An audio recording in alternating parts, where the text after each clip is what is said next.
Cuando realicé mis estudios de posgrado en el Instituto Middle East en el Departamento de Asuntos Internacionales de la Universidad de Columbia, tomé varios cursos sobre el tema del conflicto en el Medio Oriente.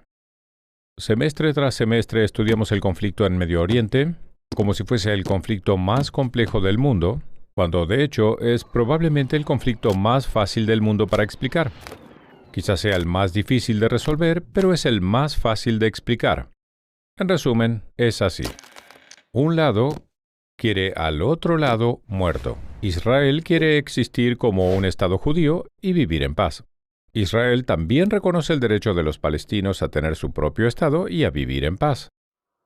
El problema, sin embargo, es que la mayoría de los palestinos, al igual que muchos musulmanes y árabes, no reconocen el derecho a existir del Estado judío de Israel. Esto es cierto desde 1947, cuando las Naciones Unidas votó a favor de dividir la tierra conocida como Palestina en un Estado judío y un Estado árabe. Los judíos aceptaron la división de las Naciones Unidas, pero ningún país árabe o musulmán lo aceptó. Cuando finalizó el mandato británico el 15 de mayo de 1948, los ejércitos de todos los estados árabes vecinos, Líbano, Siria, Irak, Transjordania y Egipto, atacaron el Estado de Israel, que solo tenía un día con el fin de destruirlo. Pero para sorpresa del mundo, el pequeño Estado judío sobrevivió, y volvió a ocurrir después. En 1967, el dictador de Egipto, Gamal Abdel Nasser, anunció su plan. Estas fueron sus palabras para destruir Israel. Colocó tropas egipcias en la frontera con Israel y los ejércitos de los países árabes vecinos también se movilizaron para atacar. Sin embargo, Israel atacó Egipto y Siria con anticipación, Israel no atacó Jordania y rogó al rey de Jordania que no se uniera a la guerra. Pero lo hizo. Ese fue el único motivo por el que Israel tomó control de tierras de Jordania, específicamente la franja occidental del río Jordán. Poco después de la guerra, los estados árabes fueron a Khartoum, Sudán, y anunciaron sus famosos 3 nos. No al reconocimiento, no a la paz y no a las negociaciones. ¿Qué se suponía que debía hacer Israel? Bien, una cosa que hizo Israel algo más de una década después, en 1978, fue devolver toda la península Sinaí, un área de tierra más grande que el mismo Israel, y con petróleo, a Egipto, porque Egipto, bajo el nuevo liderazgo, firmó un acuerdo de paz con Israel. Luego Israel entregó la tierra a cambio de la promesa de paz con Egipto y siempre ha estado dispuesto a hacer lo mismo con los palestinos. Lo único que tenían que hacer los palestinos es reconocer a Israel como un Estado judío y prometer vivir en paz con ellos.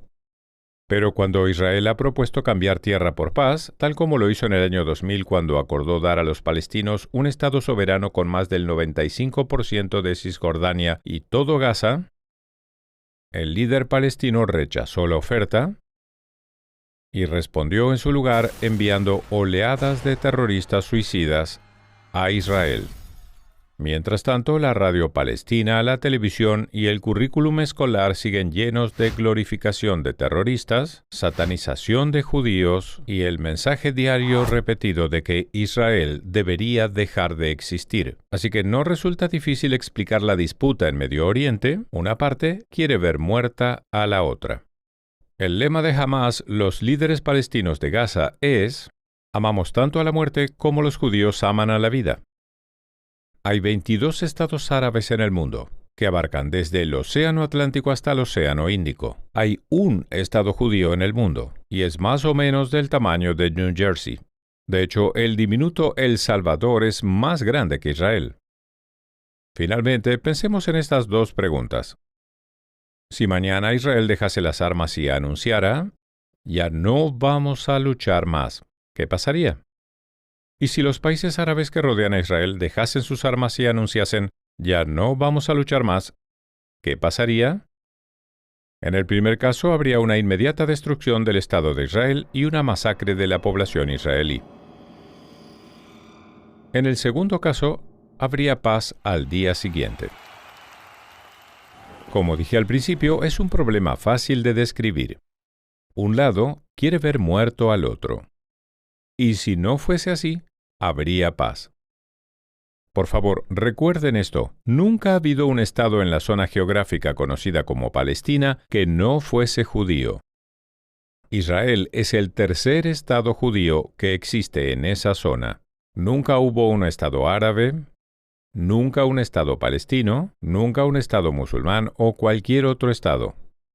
Ese es el problema. ¿Por qué no permitir que el único estado judío del tamaño de El Salvador exista? Ese es el problema del Medio Oriente. Soy Dennis Prager.